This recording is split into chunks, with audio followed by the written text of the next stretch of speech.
Inicio a la sesión de clase de este día, lunes 9 de noviembre, siempre transmitiendo para los compañeros estudiantes de Sociología del Departamento de Ciencias Económicas de la Facultad Multidisciplinaria Paracentral de la Universidad de El Salvador.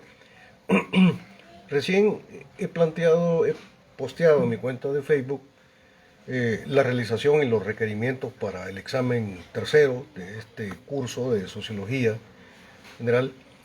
Así que un recordatorio a los estudiantes que este próximo lunes de pasado mañana, vamos a tener ya el tercer examen parcial de los 4 que vamos a realizar. Y también recordar que hay que hacer un trabajo de investigación.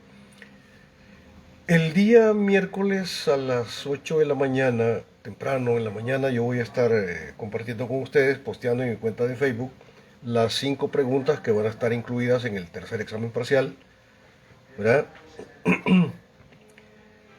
A las 8 de la mañana del miércoles, pasado mañana, miércoles 11. Y el día jueves, jueves 12, o sea, el día siguiente, a las 8 de la noche en punto, yo voy a estar recibiendo sus archivos conteniendo las respuestas a las 5 preguntas de la batería de preguntas del tercer examen parcial. O sea, va a tener más de 24 horas, van a tener más de 24 horas para responder el examen parcial, el tercer examen parcial. Así que pasado mañana yo les doy a conocer, les comparto las 5 preguntas que van a estar incluidas en el tercer examen parcial. El día de hoy vamos a terminar de considerar la propuesta de la teoría de la dependencia, ¿verdad?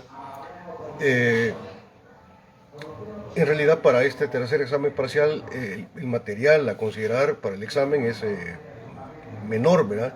O sea, yo lo he hecho ya de forma intencional porque considero que el estudiante tiene mayor posibilidad de salir de mejor manera en un examen en el cual se considere poco material de estudio a que tuviera que enfrentar mayor cúmulo de material de estudio. Así que por esa lógica, pues en ese sentido es que he diseñado yo, digamos, 4 exámenes parciales, no 3, sino 4.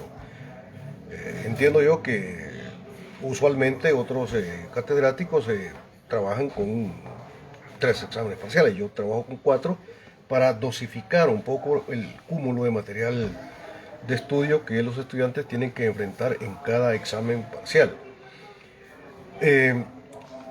Como digo, vamos a terminar de ver el día de hoy y lo que veamos el día de hoy también está incluido en el examen parcial de pasado mañana. Es, digamos, algunos elementos finales de la teoría de la dependencia. Siempre recordándoles a ustedes que para un mejor rendimiento, para tener mejor resultado en los exámenes, por favor, estudiar mis clases, por favor, estudiar mis clases y, por favor, responder las preguntas del parcial de acuerdo con lo visto en clases. O sea, no bajen así de forma aleatoria, abigarrada, posibles respuestas del internet. No, respóndame por favor con, digamos, las temáticas, con los enfoques que hemos trabajado en las clases.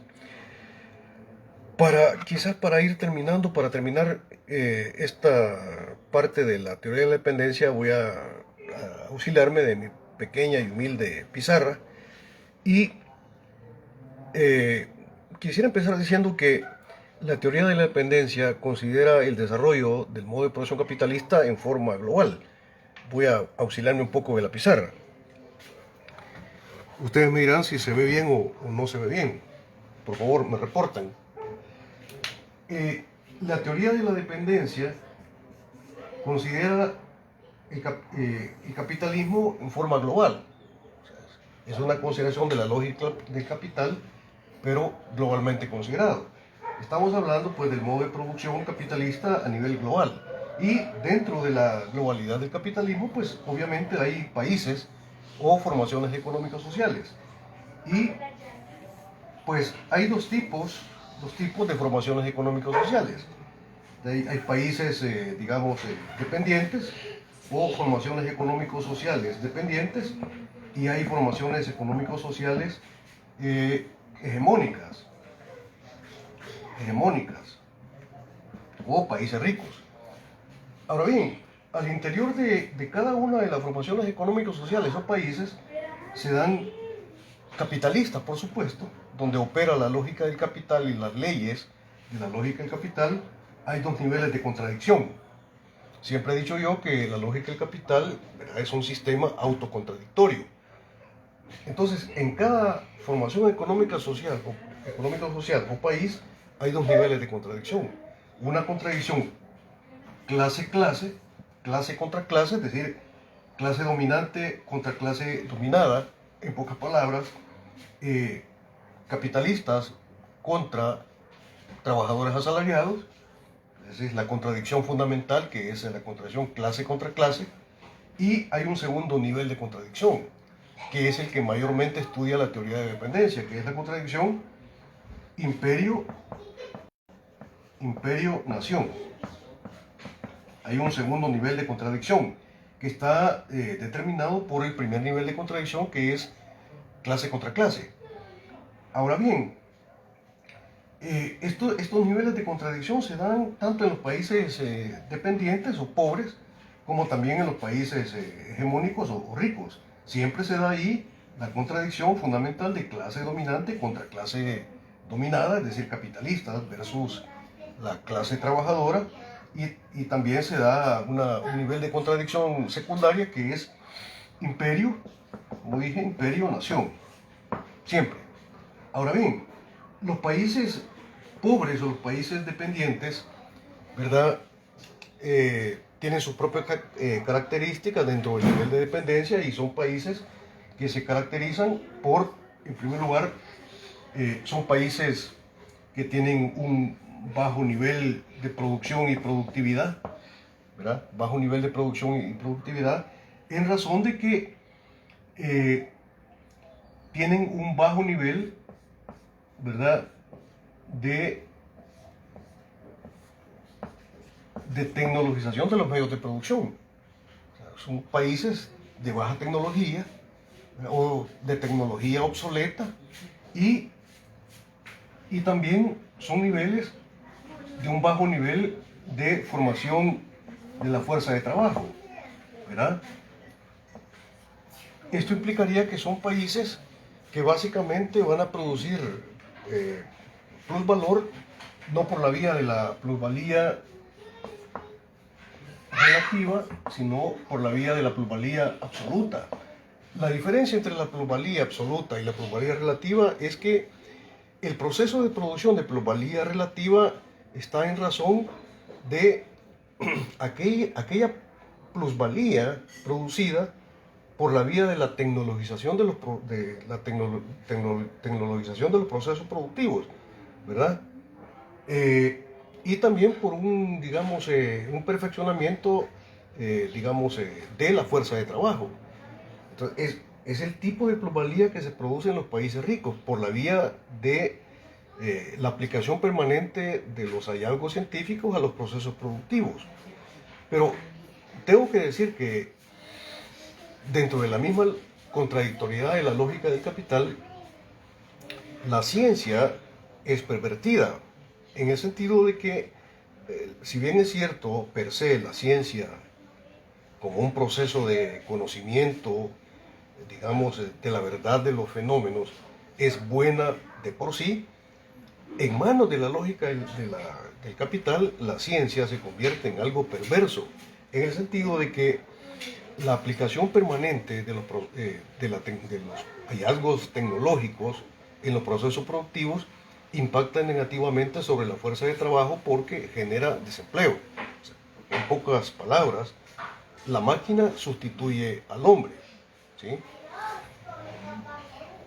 Ahora bien, la plusvalía de tipo absoluta es aquel tipo de plusvalía que se produce en los países pobres, pero es la plusvalía que se da no tanto, ¿verdad?, por la tecnologización de los procesos productivos, sino es la plusvalía que se genera a partir de la sobreexplotación de la fuerza de trabajo asalariada. Esa es la diferencia entre la plusvalía absoluta y la plusvalía relativa. En los países dependientes, los países pobres, el tipo de plusvalía que se va a producir es el tipo de plusvalía absoluta, que tiene que ver con la sobreexplotación de la fuerza de trabajo. No tiene que ver con la tecnologización permanente de los procesos productivos por la aplicación de los hallazgos científicos, ¿verdad?, en la producción. Ahora, esto significa que en los países pobres o en los países dependientes, tendríamos nosotros que son sociedades en las cuales hay alto nivel de desempleo, ¿sí?, alto nivel de desempleo, hay un alto costo de la vida, nivel de desempleo, alto nivel de costo de la vida. Obviamente, si hay desempleo, el desempleo impacta también en una depresión de lo que es el mercado interno. O sea, el mercado interno es la capacidad de compra que tiene una sociedad determinada en un momento determinado. Como yo ya he dicho muchas veces, no tiene que ver con la capacidad de consumo, sino con la capacidad de compra. Y la capacidad de compra está en razón directa con la cuestión del empleo, ¿verdad? Si hay empleo, entonces no hay depresión del mercado interno, porque la gente tiene trabajo y tiene la posibilidad de comprar. Y si la gente tiene la capacidad de comprar, entonces la producción burguesa de mercancías tiene la posibilidad de venderse. Es decir, hay un proceso de realización de plusvalía. Realización de plusvalía en el sentido de que la mercancía, digamos, producida, o las mercancías producidas tienen un valor potencial. Y ese valor potencial se expresa o se hace real a la hora de que el valor, digamos, oculto en la mercancía producida, en el zapato producido, se revela, se muestra, se realiza a la hora de convertirse en dinero, en el momento de la venta. Entonces, por eso es que vamos allí de realización de plusvalía. ¿Sí? Cuando hay una depresión del mercado interno, significa de que hay también bajos procesos de realización de plusvalía. O sea, en pocas palabras, y para que nos entendamos con los administradores de empresas, habría problemas de mercado. Bueno, entonces, en los países pobres, alto nivel de desempleo, alto costo de la vida, ¿sí?, bajos salarios, por supuesto, bajos salarios. Entonces, son sociedades en las cuales hay altos niveles de contradicción social. Altos niveles de contradicción social, porque no nos encontramos con una fuerza de trabajo satisfecha, sino todo lo contrario, con una fuerza de trabajo totalmente insatisfecha, ¿verdad?, que está permanentemente cuestionando su situación de vida, y ese cuestionamiento de sus problemas inmediatos, como el desempleo, que es una cosa inmediata, lo puede llevar al cuestionamiento de la causa fundamental de su situación de vida, que es el sistema. ¿Sí? Es el sistema. Entonces, son sociedades donde hay altos niveles de explosividad social, y la contradicción clase contra clase, la contradicción entre la clase dominante y la clase, digamos, dominada, o la clase trabajadora, es explosiva, es decir, es mayormente visible, mayormente sufrida, mayormente experimentada por la clase trabajadora.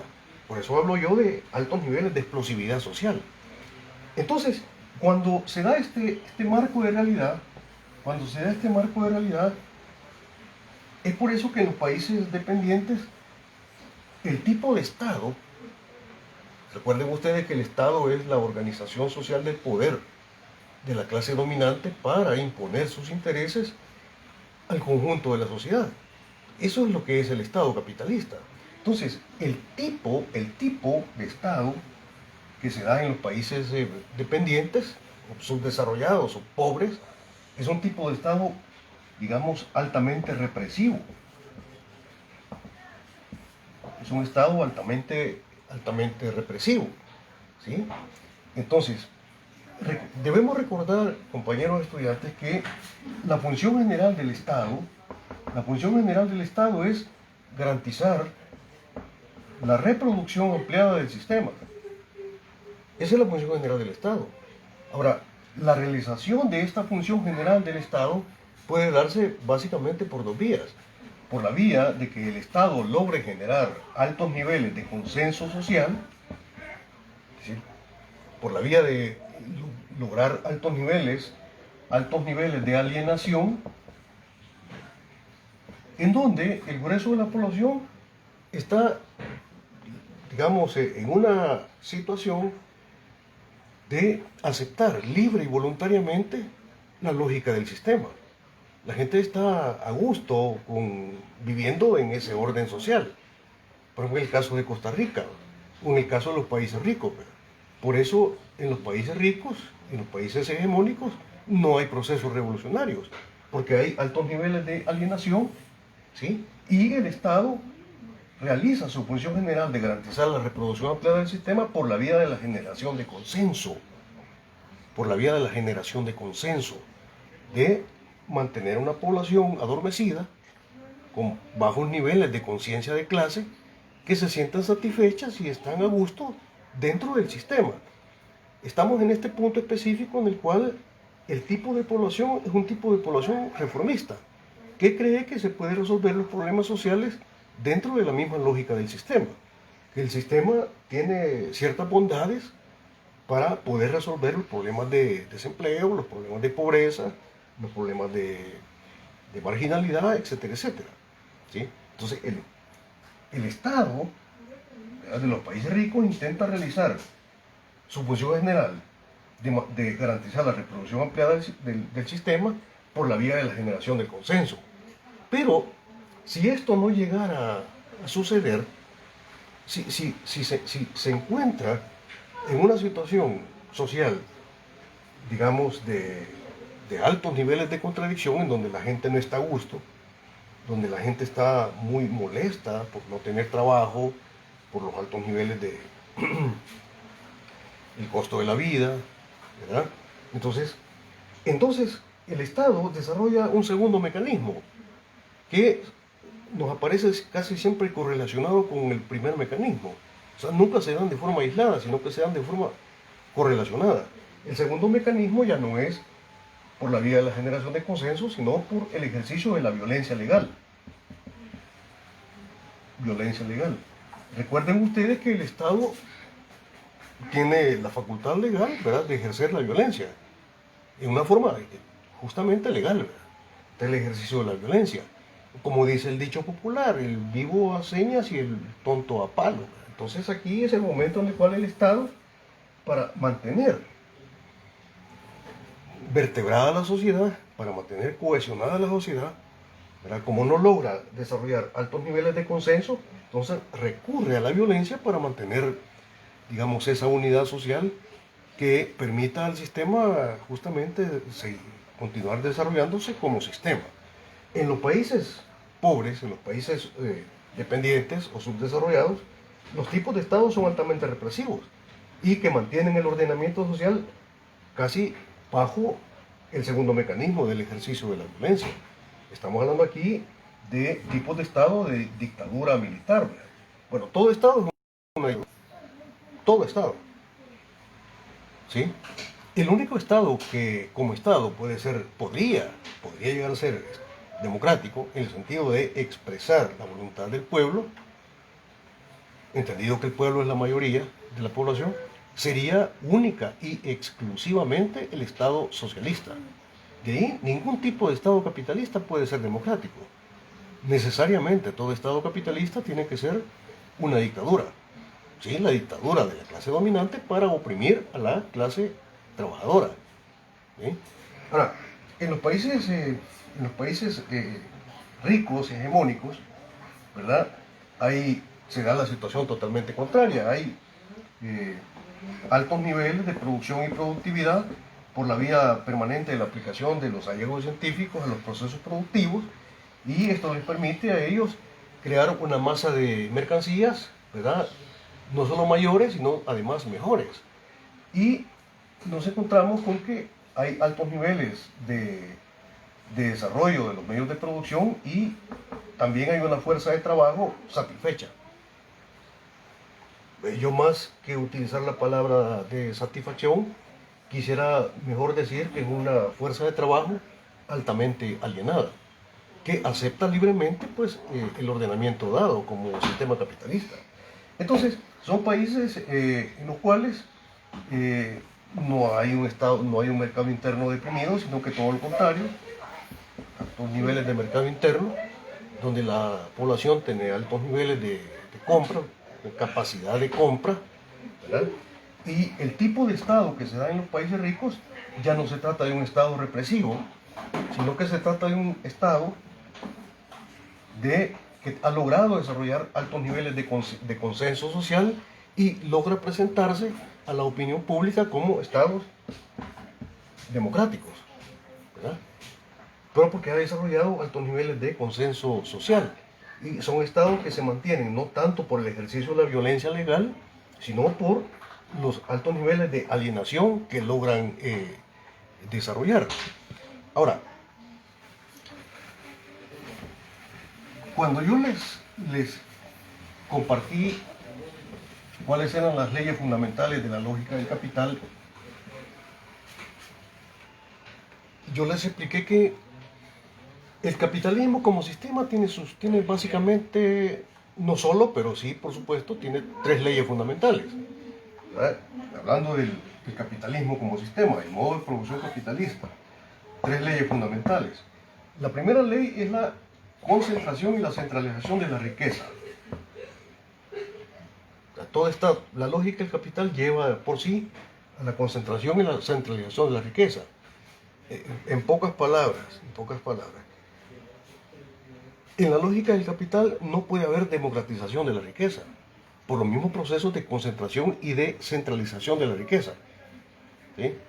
Cada vez los pobres son más pobres y cada vez los ricos son más ricos. Y eso es así, no puede ser de otra manera, porque es una ley, ¿sí?, de la funcionalidad de la lógica del capital. La segunda ley, les decía yo, que es la generación de desempleo crónico. ¿Verdad? La lógica del capital, para poder funcionar y para poder producir plusvalía, necesita generar desempleo para desvalorizar la fuerza de trabajo. Y yo les hablaba de que hay una tercera ley fundamental de la funcionalidad del capitalismo, que es la baja tendencial de la tasa de ganancia. Baja tendencial de la tasa de ganancia. Esta ley nunca la expliqué. No era su momento. Ahora es el momento de explicar en qué consiste la baja tendencial de la tasa de ganancia. Bueno, voy a explicar esto. La baja tendencial de la tasa de ganancia, como parte de las leyes de la funcionalidad del capital, consiste en que, primero, los dos elementos integrantes del valor de la mercancía producida en el proceso de producción capitalista, los dos elementos integrantes, ¿sí?, del valor de la mercancía producida son los medios de producción y la fuerza de trabajo. Pero en el proceso de producción de capital, los medios de producción no producen valor. Ahí no hay un proceso de producción de valor, sino que lo que nos encontramos es que hay un proceso permanente de transferencia de valor. Si el medio de producción, herramienta, tecnología, máquina, vale, digamos, 100 como valor de la máquina, en el proceso productivo la máquina, ¿sí?, va perdiendo ese valor. Pero el valor perdido por la máquina se le transfiere, en pocas palabras, se le pasa al zapato producido, a la mercancía producida. Pero allí no hay proceso de producción de valor, solo hay un proceso de transferencia de valor. Entonces, ¿sí?, no así el segundo elemento integrante del valor de la mercancía, que es la fuerza de trabajo. La fuerza de trabajo tiene la capacidad de transferir valor, pero también tiene la capacidad de producir valor. Lo que estoy diciendo, compañeros estudiantes, es que de estos dos elementos integrantes que constituyen el valor de la mercancía producida, el único factor que produce valor es la fuerza de trabajo. Siendo la fuerza de trabajo el único factor que produce valor, significaría entonces que en un proceso productivo en donde hay un alto nivel de presencia de la fuerza de trabajo, del trabajo vivo, le voy a llamar, trabajo vivo, en un proceso productivo donde hay alta presencia del trabajo vivo, es decir, la fuerza de trabajo, que es el único factor de producción de valor, implicaría también que hay un alto nivel de producción de plusvalor. ¿Sí? Ahora, démosle vuelta al argumento.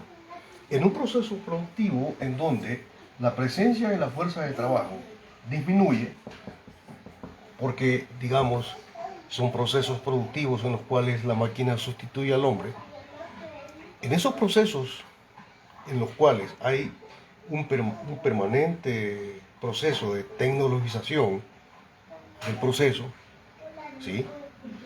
Como en los países ricos, que se produce plusvalía relativa, y en donde hay sustitución de la fuerza de trabajo por la máquina, o sea, la máquina sustituye al hombre, en ese tipo de procesos productivos, la presencia del trabajo vivo, es decir, la presencia del trabajo, de la fuerza de trabajo, disminuye. Disminuye. La máquina sustituye al hombre. Y si la fuerza de trabajo es el único factor de producción de valor, significa que en los países donde los niveles de tecnologización son altos, la masa de plusvalor producido también es baja, hasta llegar a una situación límite de plusvalor cero. ¿En qué momento se podría llegar al límite de plusvalor cero, de producción de cero valor o de cero plusvalor? Ese límite técnico podría llegarse en una situación en la cual en el proceso productivo ya no hubiera presencia de trabajo vivo, sino que todo el proceso estuviera manejado por máquinas. ¿Sí?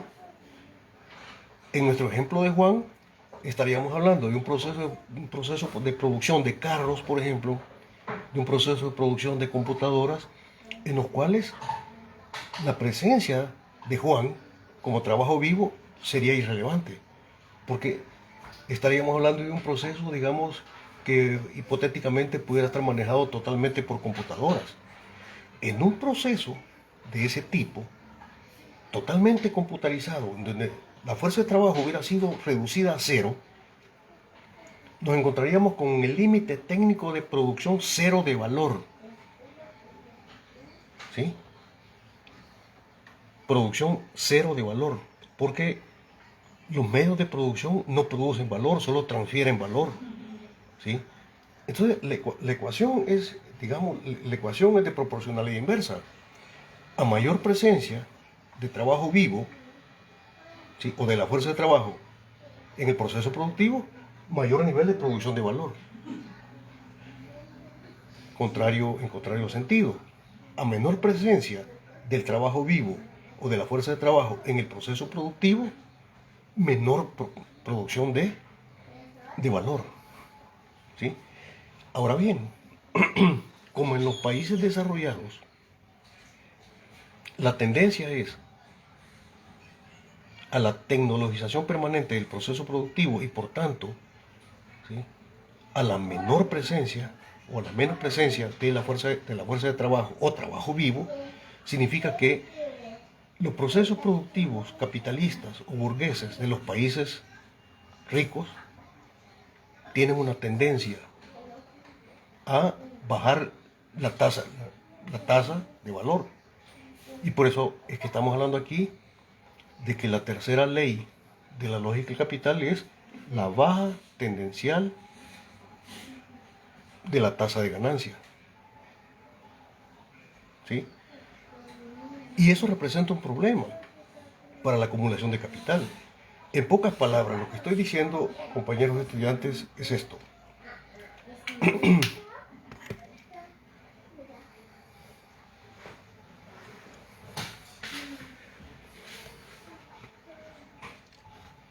nuevo acá con ustedes.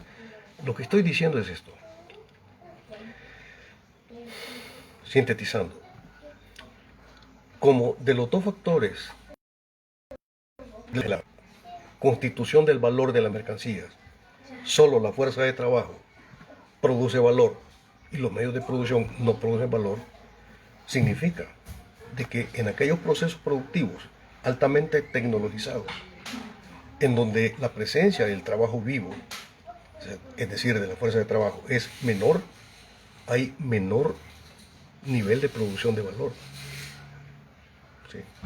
Incluso podría llegarse hipotéticamente a la situación de valor cero, en un proceso productivo en el cual la presencia de la fuerza de trabajo es cero, porque la máquina ha sustituido totalmente a la fuerza de trabajo. Ahí prácticamente ya no habría producción de valor, es tasa de valor cero. Ese es un límite técnico de la lógica del capital. Y esa situación de límite técnico de la producción de valor de los países ricos, ¿verdad? En el capitalismo globalizado, ¿verdad?, los burgueses hegemónicos, los burgueses globalizados o el capitalismo globalizado lo solventa. Lo solventa con procesos de transferencia de valor de los países pobres. ¿Por qué? Porque en los países pobres se produce plusvalía absoluta. Y la plusvalía absoluta se fundamenta en la sobreexplotación de la fuerza de trabajo. Es decir, una de las características de los procesos productivos de los países dependientes, ¿verdad?, es que hay bajos niveles de tecnologización de los procesos productivos y altos niveles de presencia de la fuerza de trabajo en los procesos productivos. Y como ya dije anteriormente, a mayor presencia de la fuerza de trabajo, que es el único factor de producción de valor, mayor masa de valor producida. Entonces, el límite técnico que se da en los procesos productivos de los países ricos, ¿sí?, de bajar tendencialmente la tasa de ganancia por la disminución del valor producido, lo solventan ellos a través de que la gran masa de producción de valor en los países dependientes, en los países pobres, es transferida por la vía del comercio internacional, manejado y dominado, diseñado, administrado por el capitalismo globalizado. Toda la masa de valor producida en los países pobres es transferida a través de los procesos comerciales a los países ricos. Y entonces resulta que los problemas de producción de valor de los países ricos es solventado por el valor producido en los países pobres. Es decir, es la producción de plusvalor absoluto en los países pobres los que le permite solventar a los países ricos la ley de la baja tendencial de la tasa de ganancia. Lo cual significa que a los países ricos les conviene, necesitan que hayan países dependientes, que hayan países pobres, subordinados estructuralmente a las necesidades del desarrollo del capitalismo globalizado, para incluso solventar su problema de baja tendencial de la tasa de ganancia. Lo cual significa de que la existencia de países pobres, la existencia de países dependientes, es una necesidad, es como una lógica de los procesos de concentración y de centralización de la riqueza por la burguesía globalizada, por las burguesías de los países ricos, de los países hegemónicos, ¿sí? Y entonces, en la organización del trabajo a nivel internacional, ¿verdad?, el capitalismo globalizado determina que los países pobres pues produzcan materia prima, ¿sí? Son productores de materia prima de bajo nivel de valor agregado para solventar las necesidades productivas de los países ricos. Disculpa, compañeros estudiantes, he vuelto a tener problemas técnicos, pero vamos a continuar con la clase. Entonces, los procesos de producción de valor de los países pobres resuelve la baja tendencial de la tasa de ganancia en los países ricos. Y entonces por eso es que incluso los países pobres pues son subordinados y sometidos a los procesos de acumulación y centralización de la riqueza de los países ricos, de tal manera que la situación de dependencia de los países pobres no es casual, sino que responde a las leyes de la lógica del capital. Por eso es que los mismos elementos de la contradicción clase-clase, clase dominante, clase dominada, se da también a nivel global entre, ¿verdad?, los países dependientes y los países hegemónicos. O sea, la lógica del capital es una lógica contradictoria, por donde quiera que usted la pueda ver. Entonces los países pobres, ¿verdad?, en el ordenamiento de la producción internacional son vistos como productores de materias primas y además son vistos como productores de valor absoluto para resolver los problemas de realización de valor de los países ricos, y también son vistos como mercados, ¿verdad? O sea, los países ricos producen y nos ven a nosotros como simples, digamos, sujetos de consumo. Nos ven a nosotros como mercado. Entonces, no hay manera de solventar la situación de dependencia dentro de la lógica del capital. O sea, los países pobres, los países dependientes no pueden resolver su situación de dependencia y su situación de pobreza dentro de la misma lógica del capital, dentro del ordenamiento y las leyes del capitalismo, ¿sí? Porque el capitalismo funciona de esa manera. Necesita que haya países pobres, necesita que haya países subordinados y sometidos, ¿verdad? O sea, y por lo tanto, cuando aparecen a través de los medios de comunicación diciendo que les preocupa la pobreza de los países, que les preocupa la situación de atraso en los países subdesarrollados, es falso, ¿verdad? Es absolutamente falso. Es decir, incluso la situación de dependencia no se puede resolver por la vía reformista, por la vía de reformar el sistema, de ninguna manera. La única manera de romper con esa situación de dependencia es por vía revolucionaria, de cambiar de forma radical el sistema. Y eso va a darse, eso se va a hacer real. No sé cuánto tiempo vaya a demandar, pero al final se va a dar. Puede pasar 1 siglo, 2 siglos, 3 siglos, 50 años, 25 años, no lo sé. Pero sí sé que eso es algo que se va a dar, ¿verdad? Esto sería como los últimos elementos de la teoría de la dependencia, ¿verdad? Entonces hay que entender también de que las mismas contradicciones de la lógica del capital que se dan al interior de los países se da también a nivel de la consideración del modo de producción capitalista globalizado, a nivel global. ¿De acuerdo? Vamos a dejar la clase hasta este momento y hacerles la invitación de que preparen su examen parcial que va para el día miércoles, ¿verdad? Y suplicarles, pedirles, también exigirles que estudien mis clases y que me respondan, por favor, respóndanme los parciales, respóndanme las preguntas de los parciales fundamentándose en lo visto en clase. No me vengan con cosas a saber, sacadas a saber de dónde. Es suficiente con lo visto en clase, porque aquí lo que estamos manejando es un enfoque de teoría crítica. O sea, claro, los fenómenos sociales se pueden abordar desde diferentes enfoques.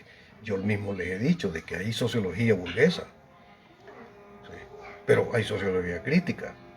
En ninguna manera yo voy a aceptar, digamos, un enfoque de sociología burguesa, un enfoque de tipo reformista en la respuesta a las preguntas que yo voy a plantearles, de ninguna manera.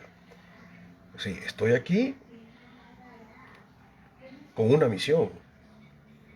Mi misión no es solamente ganarme un salario.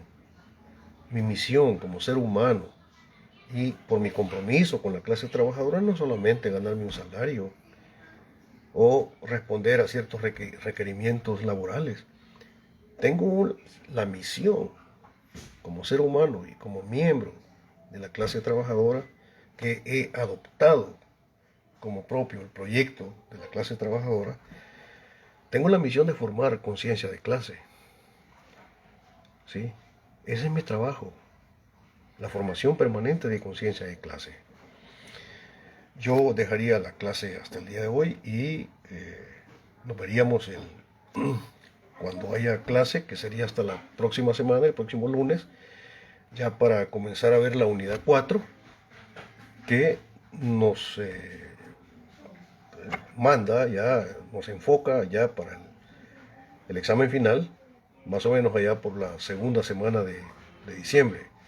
Entonces, mis mejores deseos para ustedes de que salgan bien en el tercer examen parcial.